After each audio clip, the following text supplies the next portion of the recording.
Assalamualaikum dan salam sejahtera. In this video, I'm going to explain about fertilization and fetal development. So first, let's look at the fertilization. We are going to explain stages that lead to fertilization, and then the next one, we are going to define embryogenesis. Then, in fetal development, we are going to look at the developmental stage of zygote to morula, blastocyst, gastrula, and through cleavage, and then define organogenesis and state the organ formed from each germ layers during organogenesis. Look at the fertilization. Fertilization is the fusion of haploid male and female gametes to produce a diploid zygote. So it's a fusion of haploid male and female gametes. Where does fertilization occur? It occurs in the 1/3 of fallopian tube. Fertilization is the fusion, but to lead to the fusion, there are a few steps that needs to be done by the sperm, or the sperm need to undergo few steps for it to be able to fuse with the secondary oocyte or with the egg. If these steps does not occur, so the sperm will not be able to fertilize or to pass through the layers that surrounding the secondary oocyte. So the stages that leads to fertilization are capacitation, then acrosomal reaction, and then the number 3 is the fusion of sperm head and oocyte membrane, which is exactly the fertilization. And the fourth one, after the fusion, the cortical reaction. Cortical reaction, even though it happens after the fertilization, cortical reaction is very important. So after this, we are going to look at what's the importance of each stages. Capacitation is the process that increases the functionality of the sperms. It increases the functional maturation. The sperm becomes more mature and more functional. Through the female, it happens in the female reproductive tract. So what causes the sperm to be activated to mature? It is the secretion in the female that helps the sperms to undergo capacitation. After this capacitation, or the stage of capacitation will help the sperm to become more motile or increase its motility. Motility is ability to move. Motility is ability to move. So when the sperms undergo capacitation, it becomes more aggressive. It can swim faster. And then certain molecules on the sperm is altered. How does the alteration occur? It is by removing the cholesterol, the glycoprotein, and the protein of the acrosomal cap. Because the structure of the sperm, this is the head. In the head is the acrosome and the nucleus. And at the end of the at the front of the acrosome, at the outer layer of the sperm, there is a cap, acrosomal cap, that prevent the acrosome from being released prematurely. It is to prevent from the acrosome to be released before it is being ejaculated. That is to protect, for protection. But when the sperms are released into the female reproductive tract, the substances or the secretion in the female reproductive tract will help to remove this cap. So once the cap are being removed, the sperm will be able then to release the acrosome when they reach the egg or the ovum. This will enable sperm to penetrate membrane that surrounding the egg or the structure called corona radiata. When sperm are exposed to the female tract environment, the vagina, the cervix, these seminal plasma coatings, along with some of the surface molecules, will be removed and exposing portions of the molecules that can bind to the zona pellucida of the oocyte. So the membrane here will be thin, and will easily react to the surface of the zona pellucida of the oocyte. The capacitated sperm will be able to move through the layers of follicle cells and reach the zona pellucida here. The blue colored one is the zona pellucida. So once the sperm touch the zona pellucida, it will trigger exocytosis of the sperm's acrosome.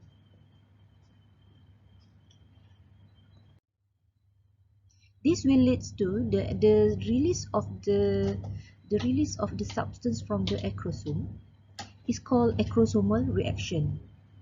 Okay, the binding between the complementary membrane protein of the sperm head here, the membrane of the sperm head, with specific receptor on the zona pellucida here, will lead to acrosomal reaction, which will cause the acrosome membrane to rupture and hence release the hydrolytic enzymes into the zona pellucida via exocytosis process. So the hydrolytic enzymes can be found in the acrosomes are hyaluronidase and also protease. So the zona pellucida will be digested by the enzymes. Then the enzyme will be able to penetrate the zona pellucida and leads to the third stage, which is the fusion of sperm membrane and the oocyte membrane. So stage 3, when the sperm's head fuse with the egg, the secondary oocyte of the plasma membrane of the egg, it will trigger depolarization of the oocyte membrane. Something is happening to the plasma membrane of the oocyte. Trigger depolarization means there is a stimulation that tells the oocyte or the plasma membrane of the oocyte to undergo a process called cortical reaction. So what happens during cortical reaction? During cortical reaction, the granules that can be found on the cytoplasm near the plasma membrane of the oocyte will be triggered to fuse with the plasma membrane here,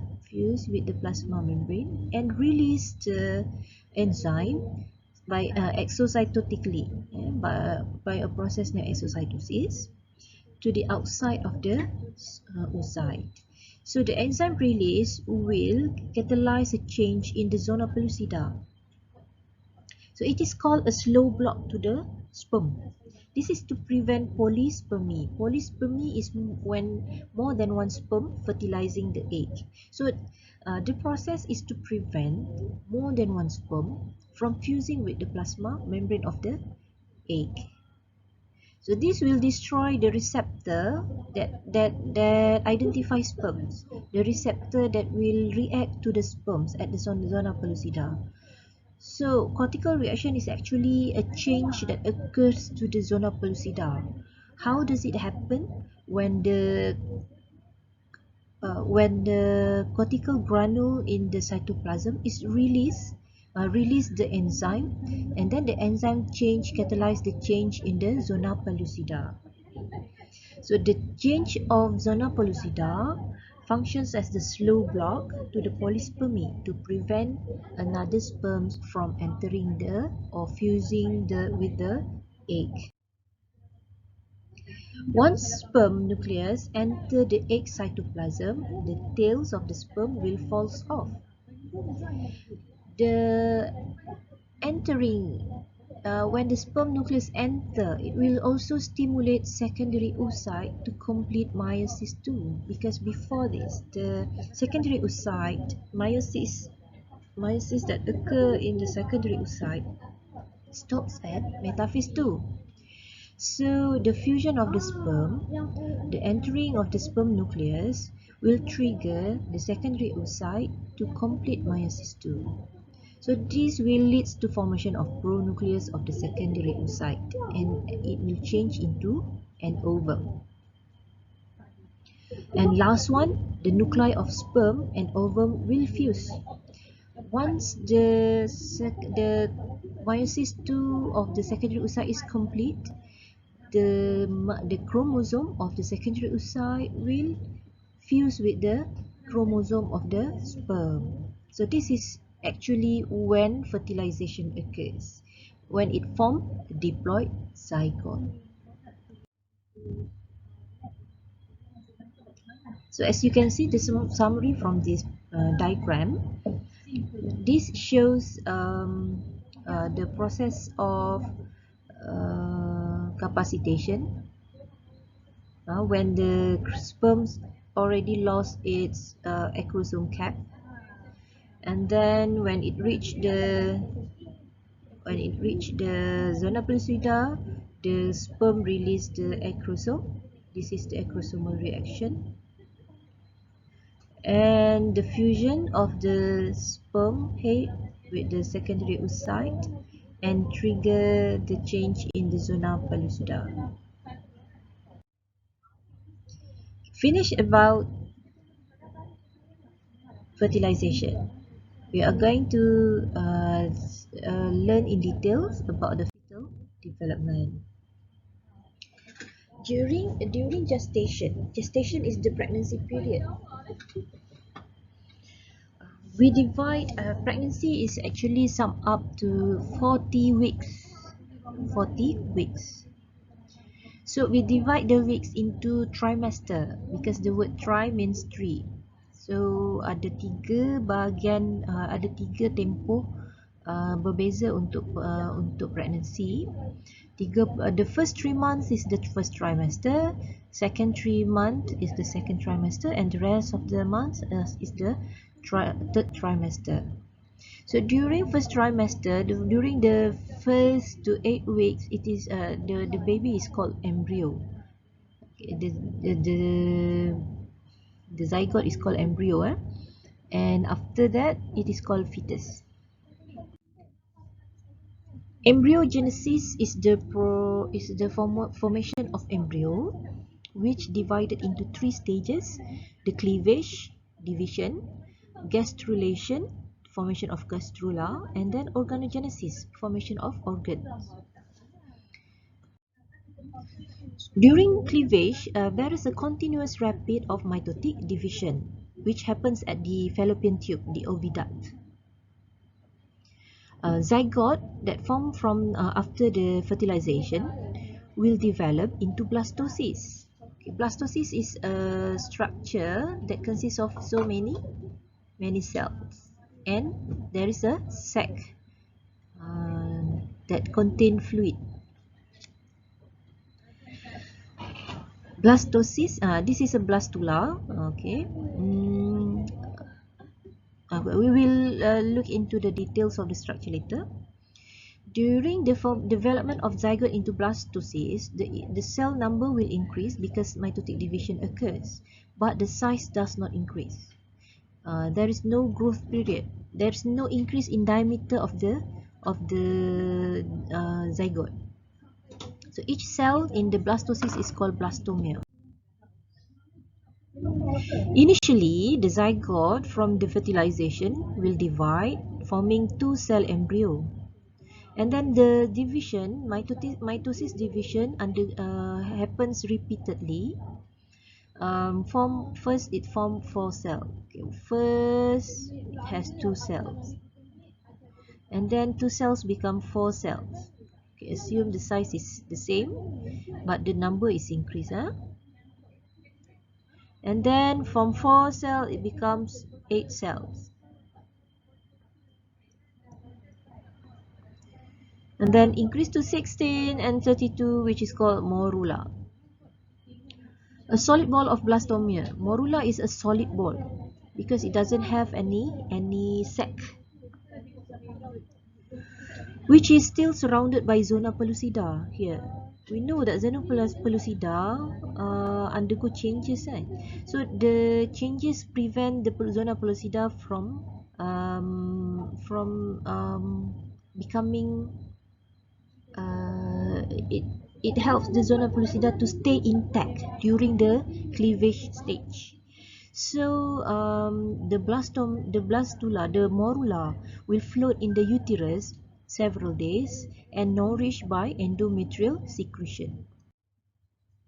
So endometrium is the lining of the uterus.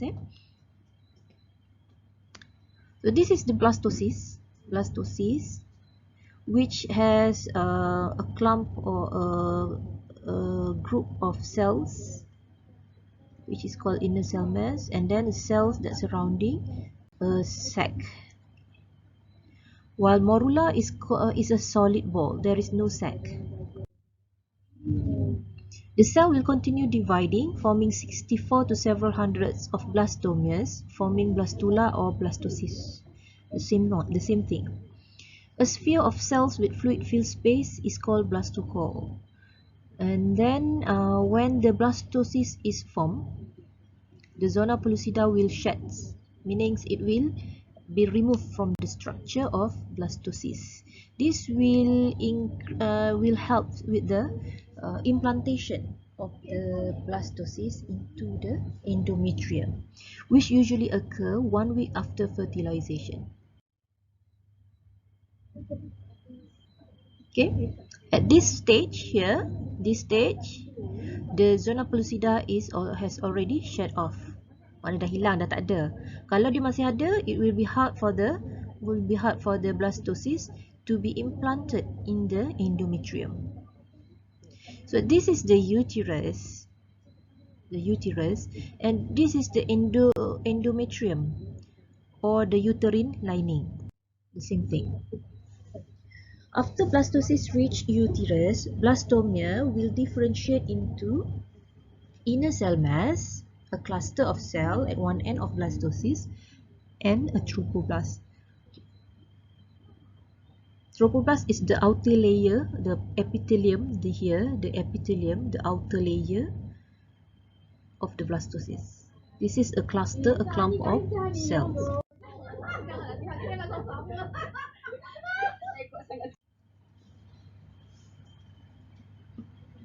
So this is a diagram that summarizes the formation of blastocysts.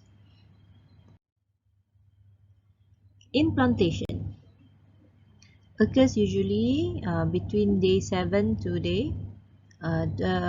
after day 6 of the fertilization, after 1 week.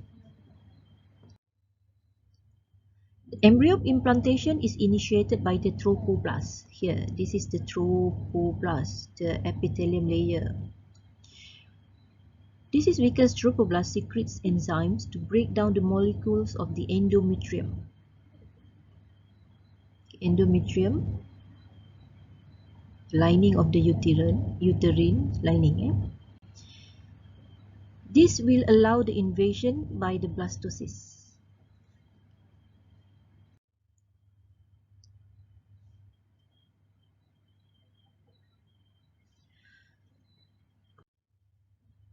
The trophoblast will extend a projections that looks like a finger-like projections, forming trophoblastic villi. This will cause capillary in the endometrium to spill out blood that can be ruptured by trophoblast tissues. So inside the endometrium is actually made up of capillaries, blood capillaries, glands. So these capillaries will be disrupted and spill out blood. Exchange of nutrients will occur, oxygen and excretory waste between blastocyst and trophoblastic villi.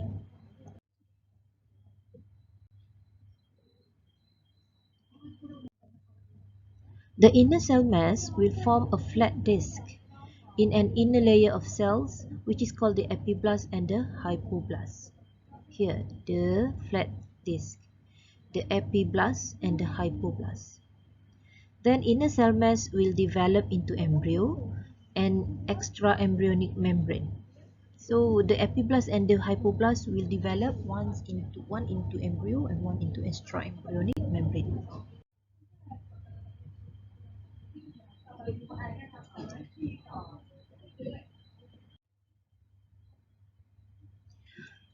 Once the epiblast and hypoblast form, it will lead to gastrulation. As implantation completed, gastrulation will begin. So the embryo is actually surrounded by the villi, the tropoplastic villi, and then gastrulation occurs by formation of 3 germ layers from blastocyst into gastrula. So gastrulation is actually formation of the 3 germ layers. The 3 germ layers is the ectoderm, mesoderm, and endoderm.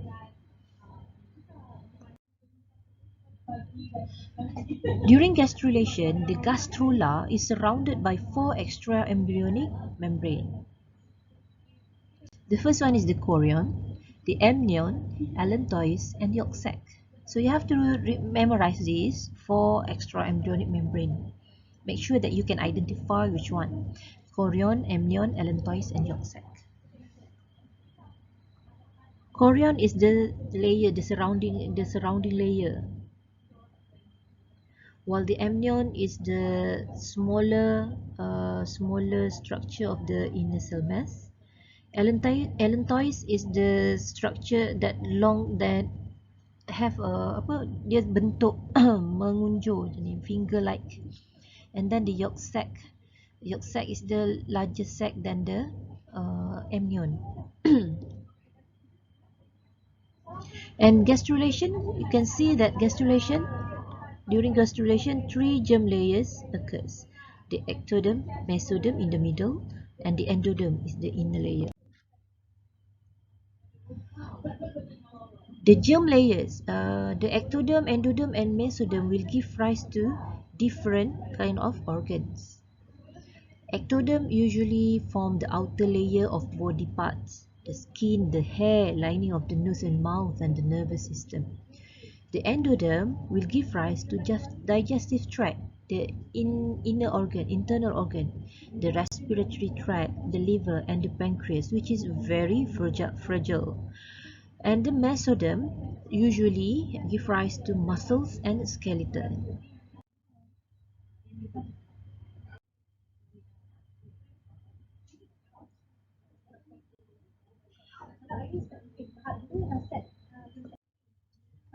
After gastrulation is the process of neurulation.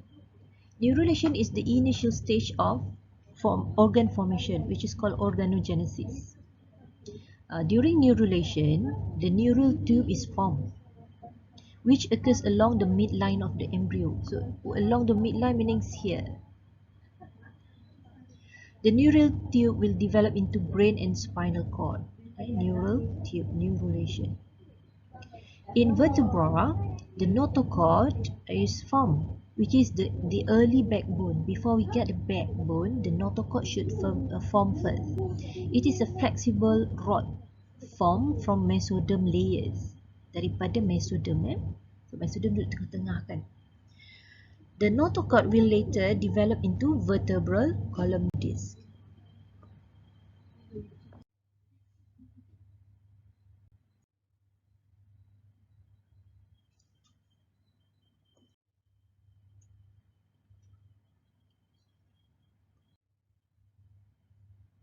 Organogenesis is the process of organ formation arise from 3 germ layers.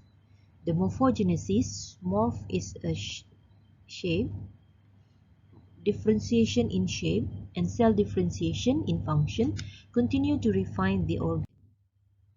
For example, between spleen, pancreas, and liver, they almost look like the same, a very soft organ, but then they have different function. So from ectoderm, there will be differentiation in the function and structure of the organs such as nervous system. It gives rise to nervous system, sense organ, the skin, the nails, the hair, and the pituitary gland. The mesoderm will give rise to notochord, skeleton, muscle, circulatory system, excretory system, reproductive system, and the inner layer of skin. While the endoderm will give rise to digestive tube lining and respiratory system lining.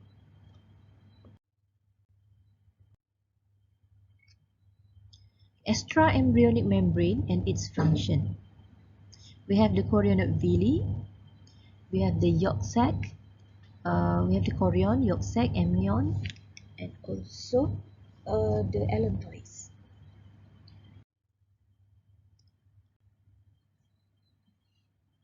Extraembryonic membrane is the tissues produced by embryo for protection and nutrition. It is not part of the embryo. When we were born, we only have a certain structure, such as the umbilical cord and the placenta. It comes with the fetus. So the four extraembryonic that we need to remember: the amnion.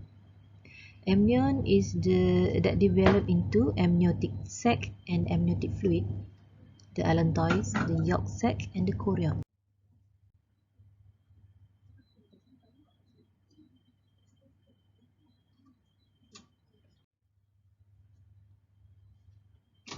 This is the allantois, the yolk sac. Chorion developed from trophoblast that forms the chorionic villi. It is the outermost membrane that surrounds the embryo and other membranes. It forms a finger-like projection that will grow into the endometrium and called chorionic villi. It is important to facilitate formation of placenta and also helps in gases exchange, because the fetus needs to take in oxygen from the mother's blood, nutrients and metabolic waste, produce HCG hormone. This is very important, because the chorion, since the trophoblast, the chorion release HCG hormone. HCG is important to maintain the structure of corpus luteum, which is important. Corpus luteum is important to secrete estrogen and progesterone during early pregnancy. And also HCG hormone is used to detect early stage of pregnancy. And this structure also protect embryo and fetus from immune response of mother when they have, especially when the fetus have a different blood type from the mother. If it is mixed, then it will cause problem, rejection of the mother towards the baby.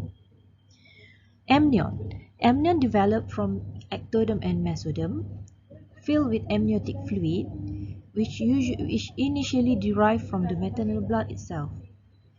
Then, in later fetal development, the fetal urine maintained its volume. Because amniotic fluid is important for the baby. The amniotic fluid contains protein, carbohydrate, fats, enzymes, hormones, and excretion. The amnion is important to enclose and protect embryo against physical trauma. It is to suspend embryo in shock-free environment. It's like it is being cushioned by the protective layer that has a fluid-filled sac. To maintain stable temperature, because water helps to stabilize the temperature. To prevent embryonic parts from adhering and fusing together. Kalau kulit kering, dia akan jadi luka lah kan. So air tu dia membantu mengurangkan geseran. To allow the free movement of embryo. So baby can move in the amniotic sac. Next is allantois. Allantois developed from endoderm and mesoderm. It is related to the umbilical cord. It's a structural base for the umbilical cord. Bahasa Melayu kita panggil tali pusat. The allantois contains blood vessel that will develop into blood vessel of the umbilical cord, which is important in oxygen transportation and also nutrients transportation from placenta to embryo. Also helps in excretion of nitrogenous waste and carbon dioxide from the embryo. Becomes part of urinary bladder. The yolk sac developed from endoderm and mesoderm. It is enclosed. It is an enclosed. It encloses a fluid-filled space that contain no yolk. Yolk ni maksud bukannya telur kuning macam telur ayam tu It is just a fluid-filled space. The yolk sac forms part of the gut and produce the earliest blood cells and blood vessel for the embryo. So before the bone marrow is formed in the embryo, the yolk sac help to produce blood cells and blood vessels. So what is placenta? Sebenarnya kita panggil uri. Placenta is a disc-shaped organ. Disc-shaped sebab dia bentuk dia memang macam ni. Disc-shaped. Linked to embryo by umbilical cord. Contains two portions, the fetal portion and the maternal portion.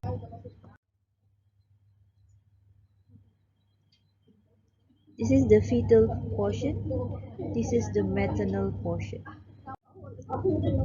So placenta is an endocrine organ that will secrete estrogen and progesterone when the corpus luteum structure has disintegrated, which occurs at a later stage of pregnancy. During second trimester onwards. Placenta is a barrier that can separate the maternal and fetal circulation so that the bloods of the mother will not mix with the fetus. Prevent high maternal blood pressure from destroying the delicate fetal blood vessels. Okay, mother has higher blood pressure than the fetus, so it helps to reduce the impact. Placenta also helps to allow exchange of materials between fetal capillary bed and maternal blood pools, such as materials such as nutrients and oxygen to the fetus, excrete metabolic waste and carbon dioxide from the fetus, then allow exchange of antibodies and hormones from maternal blood into fetal blood. Also allows exchange of harmful substances such as drugs and alcohol or any infectious agent such as virus. Also can cross the placenta to the fetus. And placenta also produce HCG after corpus luteum disintegrated.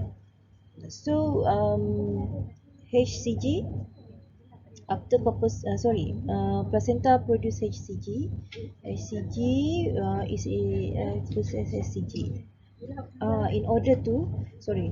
placenta also produce HCG in order to maintain the structure of corpus luteum. Okay, that's all for this video. It's about fertilization and fetal development. Thank you.